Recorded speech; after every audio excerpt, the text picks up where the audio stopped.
Move your crap, sister yelled, dumping my files. We need this for inventory. Work from Starbucks. I said nothing. I left.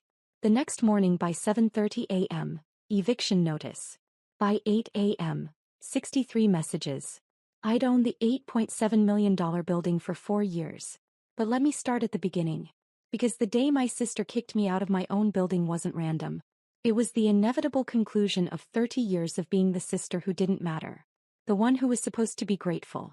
The one who should just get out of the way. My name is Sarah Kim. I'm 34 years old. And I've spent most of my life being invisible next to my older sister's spotlight. My sister Jessica is 37. 3 years older. 3 years more everything according to our parents. Growing up in San Jose, California, Jessica was the achiever. Straight A's. Student body president. Stanford acceptance. She was the daughter our immigrant parents dreamed of. Proof that their sacrifice meant something. I was different. Quieter. More interested in computers than people. I went to UC Berkeley for computer science. Good school. But not Stanford. Jessica got her MBA. Went into consulting. McKinsey. Then moved to tech. Product management at Google. Married a software engineer named David. They bought a house in Palo Alto worth $2.3 million. I started as a software engineer at a small startup. Made $95,000. Lived in a studio apartment in Oakland. Rode my bike to work. Every family dinner was a performance where Jessica was the star. Jessica got promoted to senior PM, Mom would announce. She's leading a team of 12 people now. That's wonderful, I'd say. What about you, Sarah? Are you still doing the coding thing? I'm a senior engineer now. Building infrastructure for. That's nice. Jessica, tell us about your new house project. I learned to stay quiet. To smile. To let Jessica shine. What they didn't know was that while Jessica was climbing the corporate ladder, I was building something else entirely. In 2017, I was 27 years old. The startup I worked for, Dataflow, was growing fast. We'd built a data pipeline product that companies loved. Revenue was climbing. We had momentum. Our CEO offered early employees the chance to buy additional stock options. Discounted. But you had to pay cash up front. I can offer you options to purchase 0.5% of the company, he told me. At $3 per share. That's $75,000. I had $82,000 in savings. Every penny I'd saved since college. I'll take it, I said. Jessica told me I was insane. You're putting all your savings into a startup? That's terrible financial planning. You should be buying a condo. I believe in what we're building. Sarah, this is why you need to think bigger. Startups fail. Real estate is tangible. I didn't argue. Just bought my options. 18 months later, Salesforce acquired Dataflow for $850 million. My total equity, 0.5% plus my standard employee grant of 0.3%, was worth $6.8 million after taxes. I was 29 years old. I didn't tell anyone.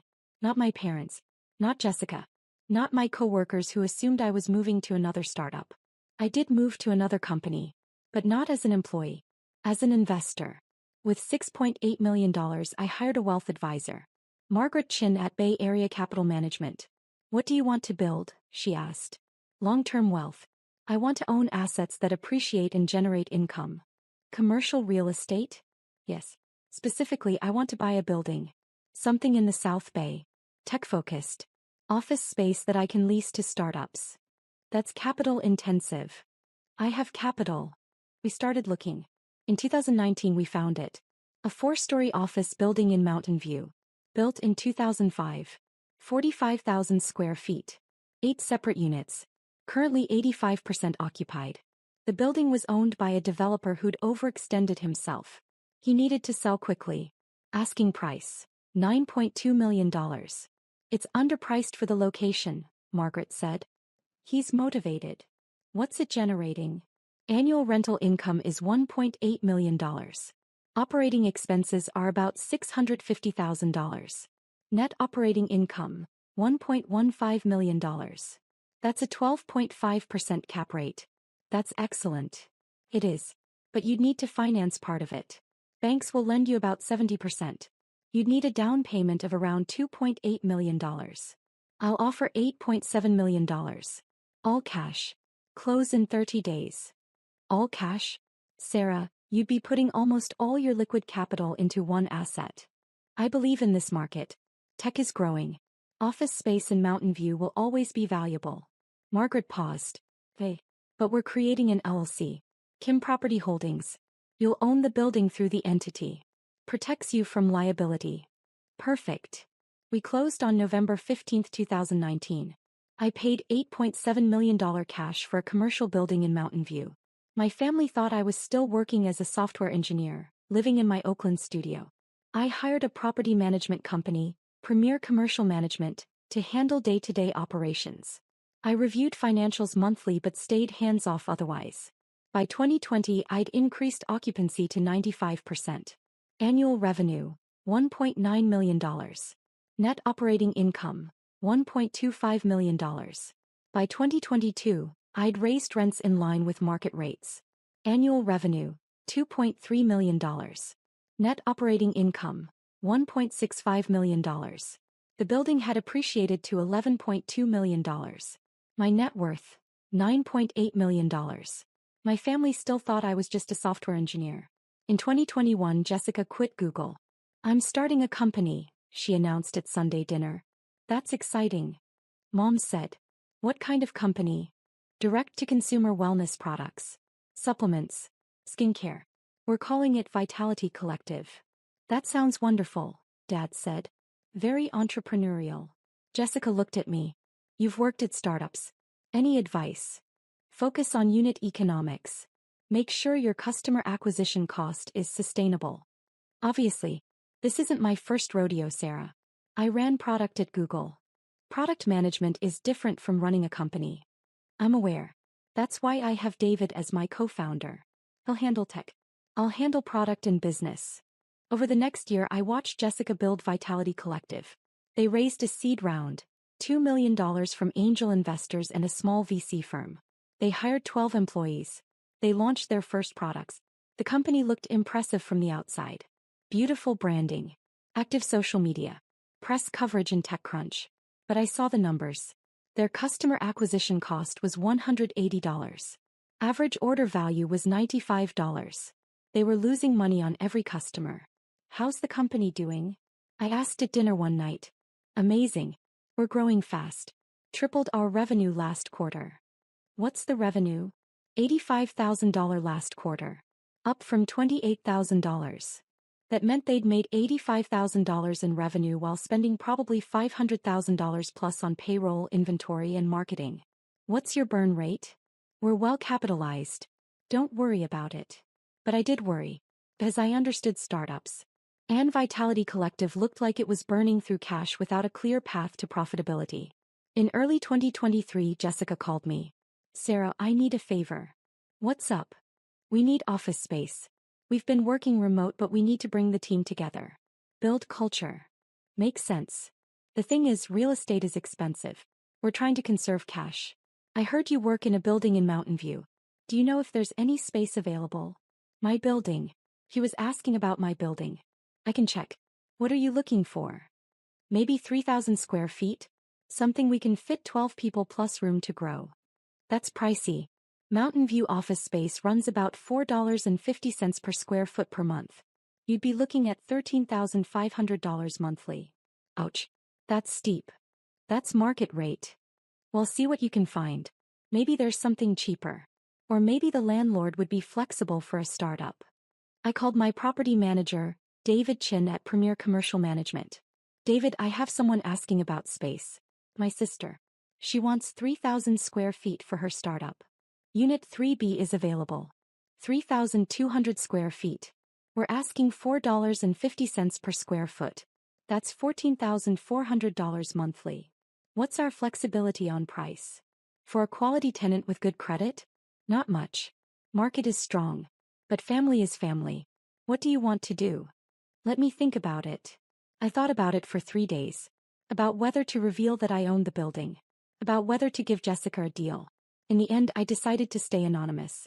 Rent her the space at market rate through the LLC. Keep my ownership private. David, let's rent her Unit 3B. Standard lease terms. Market rate. She doesn't know I own the building. Keep it that way. Understood. Jessica signed the lease in March 2023. Vitality Collective moved into Unit 3B. $14,400 per month. 3-year lease. At family dinners she talked about our new office in Mountain View. The landlord is some investment company, she said. Very corporate. But the space is perfect for us. I smiled. Said nothing. You should come visit, Jessica said to me. See what a real startup looks like. Maybe. I never visited as her sister. But I visited the building twice a month as the owner. I walked past Unit 3B. Saw through the glass walls. Saw her team working. Saw the Vitality Collective logo on the wall. He had no idea she was paying me rent. By mid-2023, Vitality Collective was in trouble. They'd burned through their seed round. They needed more capital. But VCs weren't biting. The market is tough right now, Jessica said at dinner. Investors are being conservative. What's your runway? I asked. We have about 6 months of cash. We're looking at a bridge round. Just need to get us to profitability. What's your path to profitability? We're increasing prices, launching new products, cutting costs. What costs? Salaries. We're doing layoffs, reducing the team from 12 to 7. What about the office? We need the office. Culture is important. We're keeping it. I did the math in my head. $14,400 monthly rent. Times 12 months. $172,800 annually. For a company that was making maybe $400,000 in annual revenue while spending $1.5 million. The office was bleeding them dry. But Jessica didn't see it that way. To her, the office was a symbol of legitimacy. Proof that Vitality Collective was real. By November 2023, things got worse. The bridge round fell through. They had 3 months of runway left. Jessica called me. Sarah, I need help. What kind of help? Financial advice. You're good with money. I need to cut costs, but I don't know where. Show me your financials. She sent me a spreadsheet. Revenue. Expenses. Cash balance. It was worse than I thought. They were burning $95,000 per month. Revenue was $32,000. They had $275,000 in the bank. You have 3 months, I said. I know. That's why I'm talking to you. Your biggest fixed cost is payroll. $58,000 per month for 7 people. I can't cut more people. We're already skeletal. Your second biggest cost is office space. $14,400 per month. We need the office. Could you go remote? Save $14,400 monthly. No. Culture would die. The team needs to be together. Jessica, you're going to run out of money. Culture doesn't matter if the company dies. You don't understand. This isn't just about spreadsheets. It's about building something that matters. It's about survival. I'll figure it out. Thanks for the advice. She didn't figure it out. In December 2023, Vitality Collective missed their rent payment. David called me. Sarah, Unit 3B didn't pay rent. First time since they moved in. How late are they? 7 days. I sent a reminder notice. No response. Send another notice. If they don't pay in 10 days, start the formal process. You sure? It's your sister. Business is business. Jessica paid 14 days late. With a note, sorry for the delay. Cash flow timing issue. January 2024 rent was also late. 17 days. February rent was 23 days late. I didn't reach out to her. This was between her company and my LLC. I stayed out of it. But at family dinners the stress was visible. Jessica looked exhausted. Thinner. Dark circles under her eyes. How's the company? Mom asked. Fine. Just busy. Are you sure? You look tired. Startups are hard, Mom. But we're making progress. She wasn't making progress. She was drowning. In March 2024 they didn't pay rent at all. David called me. No payment. No communication. What do you want to do? Send a notice of default. Give them 10 days to cure or we start eviction proceedings. You want to evict your sister? I want to enforce the lease. This is a business relationship. If she can't pay rent, she can't occupy the space. Hey, I'll send the notice. Jessica called me that evening. Sarah, did you know the landlord is threatening to evict us? What happened? We're behind on rent. Just a few weeks. But they're being really aggressive about it. How far behind? Like, 6 weeks. Maybe $20,000 total. Actually $43,200. 3 months of rent. Jessica, that's 3 months. I know. But we have investors coming to visit. We need the office to show them we're real. If we get evicted, we lose the funding round. Can you catch up on rent? If we get the funding, yes. But we need 30 days. Maybe 60. Have you talked to the landlord? I tried. There's some faceless effie. The property manager just sends form letters. No flexibility. Maybe if you explained your situation. I tried. They don't care. Corporate investors. They just want their rent check. I said nothing. Can you lend me $20,000? Jessica asked.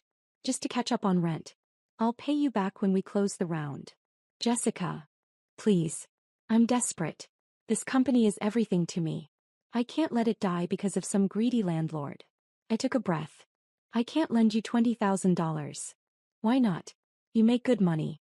You live in a studio. You have savings. My finances are more complicated than you think.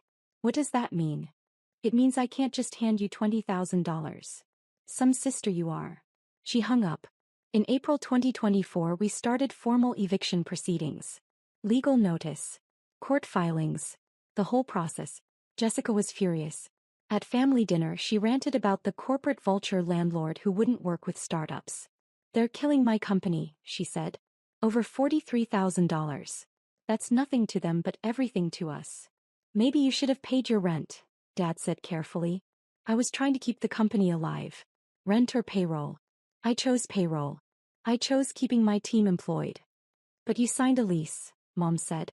I know I signed a lease, but there should be some humanity in business. Some understanding that startups are hard. I ate my dinner silently. Sarah, you're quiet, Jessica said. What do you think? I think landlords have expenses too. Property taxes. Difference. Mortgages. They can't just forgive rent because a tenant is struggling. That's cold. That's reality. You sound like a capitalist robot. I sound like someone who understands business. Whatever. You've never built anything. You just write code for other people's companies. You don't understand what it's like to have everything on the line. I could have told her then. About the building. About owning the space she was about to be evicted from. About building a multi-million-dollar real estate portfolio while she assumed I was just a code monkey. But I didn't. I just kept eating. On April 15, 2024, Jessica got approval from an investor for emergency bridge funding. $250,000. Enough to pay back rent and buy 3 more months of runway. She called me excited. We're saved. The investor came through. We can pay the rent. Keep the office. That's great. I'm going to go to the office tomorrow. Pay in person. Show the property manager we're serious. Good idea. The next day, April 16th, I had a meeting scheduled with David Chin to review Q1 financials. We'd scheduled it weeks ago. 10 a.m. at the building. I arrived at 9:45 a.m. Parked in my reserved owner's spot in the garage. I went to the building manager's office on the first floor. David was already there preparing documents. Ready to review numbers? He asked. Let's do it. We went through the financials. Revenue was up 8% year over year. Expenses were controlled. Net operating income was strong. What about Unit 3B? I asked. Are they current now? Not yet. But the tenant called yesterday. Said she's bringing payment today. Cashier's check for full back rent. Good. At 10:47 a.m. while David and I were reviewing maintenance expenses, my phone buzzed. Security calling. Miss Kim, there's a situation in Unit 3B. What's going on? The tenant is moving furniture into the conference room. They're using it as storage. The space is getting crowded. Other tenants have complained about noise. I'll come up. I told David I'd be back in 15 minutes. Took the elevator to the 3rd floor. I walked toward Unit 3B. Through the glass walls I could see chaos. Boxes everywhere. Inventory stacked in the conference room. The office that was designed for 12 people now crammed with products and packaging materials. I opened the door. Walked in. Jessica was directing 2 employees who were moving boxes. She didn't see me at first. Then she turned. Her face went from confusion to recognition to shock. Sarah? What are you doing here? I have a meeting in the building. Oh. Well, we're kind of busy. We're reorganizing. Got a lot of inventory we need to store. I looked around. You're using the office as a warehouse? Temporarily. We're growing. We need the space. An employee approached. Young woman. Maybe 24. Jessica, where do you want these boxes? Put them in that empty office. That's not empty, the woman said. Someone has a desk and computer in there. They can work from home today. We need the space. I walked toward the office she was referring to. Saw a desk with files and a laptop. A name placard. David, head of engineering. Whose office is this? I asked. Jessica came over. That's David's space. He's my co-founder. But he's not here today. We can use it. He's not here today or you kicked him out? Sarah, stay out of this. This is my company. My space. I make the decisions. Your space that you haven't paid rent for in 3 months. I'm paying today. I have the check right now. Once I pay, the landlord can't say anything about how we use the space. Actually, the lease specifies the space is for office use, not warehouse storage. How would you know what the lease says? I paused. This was the moment. Because I own the building. The room went silent. Jessica stared at me. What? Kim Property Holdings. That's my I bought this building in 2019. You've been renting from me for 14 months. Her face went through several expressions. Disbelief. Bigger. You own this building? Yes. And you've been letting me struggle? Letting me stress about paying rent? Threatening me with eviction? You signed a lease. With market rate rent. This is a business transaction. I'm your sister. And this is my investment property, which you failed to pay rent on for 3 months. Because I was trying to save my company. That's not my problem. You have a legal obligation. You signed a contract. Jessica's employee shifted uncomfortably. Should we step outside? No, Jessica said. Stay. I want witnesses to this. He turned to me. So what, you've been spying on me? Watching me struggle while you collect rent money? I've been running a business. You're a tenant. You pay rent or you get evicted. That's how it works. This is unbelievable. Our parents gave you $50,000 for college.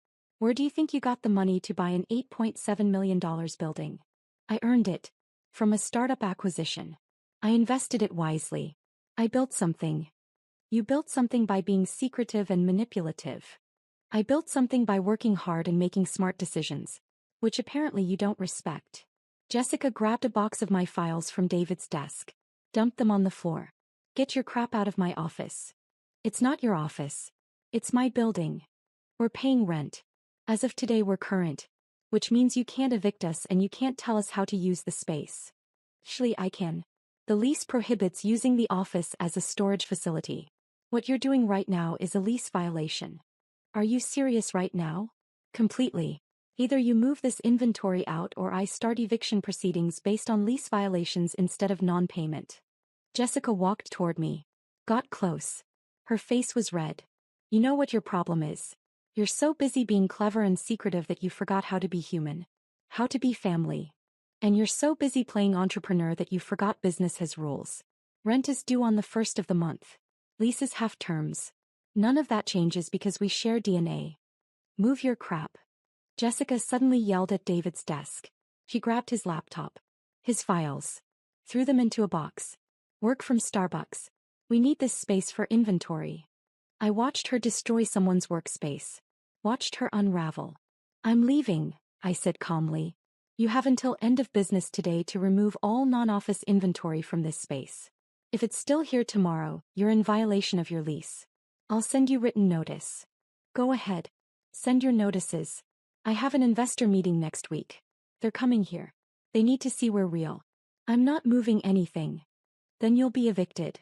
I walked out. Took the elevator back to the first floor. David Chin was waiting. How did it go? Send her a lease violation notice. Inventory storage is prohibited. She has 24 hours to comply or we proceed with eviction based on material breach of lease terms. Even though she's paying the back rent? She missed the 3-month deadline. We already started eviction proceedings. The payment doesn't cure the violation. And now she's in violation of the use restrictions. Document everything. Understood. I left the building. Got in my car. Drove back to my actual home. A 3-bedroom condo in Sunnyvale worth $1.9 million that my family also didn't know I owned. I said nothing. I left. The next morning, April 17, 2024 at 7:30 a.m., David sent the formal eviction notice via email and certified mail. By 8 a.m., my phone had 63 missed calls and messages. Jessica, you can't do this. Jessica, I'm bringing you the rent check today. Jessica, please. I'm begging you. Mom, Sarah, what is going on? Jessica called crying. Dad, call your sister. She's in crisis. Jessica, my investor is coming Monday. Monday. I need the office. Jessica, how can you do this to family? I didn't respond to any of them. At 10 a.m., Jessica showed up at the building with a cashier's check. David called me. She's here. With $43,200. Wants to pay rent and stay. Too late. The eviction is proceeding. She has 30 days to vacate per the court order. She's crying in the lobby. That's unfortunate. But business is business. Sarah. Don't. I know it looks harsh. But she's had months to fix this. She made choices. Now she faces consequences. By noon, Mom was calling me every 15 minutes. I finally answered. Sarah, you need to stop this. Stop what? The eviction. Jessica showed up with rent money. You need to accept it. The eviction is based on multiple factors now. Non-payment and lease violations. She turned the office into a storage facility. So, she's paying rent. 3 months late. After ignoring multiple notices. And she's using the space in violation of her lease terms. Since when are you a heartless landlord? Since I invested $8.7 million in a commercial property that requires professional management. You own the building? His mom. I've owned it since 2019. I'm a property owner. I have multiple assets. I'm financially successful. But none of you noticed because you were too busy celebrating Jessica's startup. We didn't know. Because you didn't ask. Just like Jessica didn't ask who owned the building she was renting. She just assumed it was some faceless corporation. Easier to be angry at corporate vultures than to consider that maybe she'd made poor business decisions. She's your sister. And this is my building. She signed a lease. She violated it repeatedly. Now she's facing the consequences of her choices. Mom started crying. You're destroying her dream. Her dream was already dying. I'm just enforcing the lease agreement she signed. I hung up. Dad demanded an emergency family dinner. We need to resolve this as a family. We met at their house in San Jose on April 20, 2024.